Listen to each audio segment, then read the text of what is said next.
मित्रांनो, या फार्मची एंट्री आहे.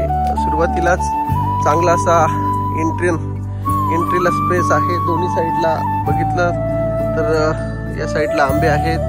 या ठिकाणी झेंडूची लागवड केलेली आहे. सुंदर असा व्ह्यू आहे. इलेक्ट्रिसिटी आहे. या साईडला देखील जर बघायचं झालं तर काही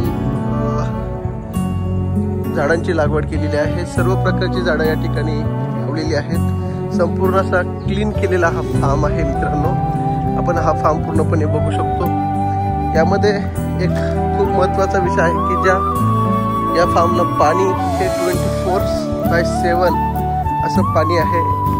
कंटिन्यू तुम्ही 24 तास देखील पाणी चालू ठेवलं तर पूर्णपणे इथे पाण्याची कमतरता नाही आहे. खूप पाणी आहे आणि चांगल्या पद्धतीने झाडं मेंटेन केलेली आहेत. फार्म मेंटेन केलेला आहे. पुढच्या साईडला पुढे गेल्यानंतर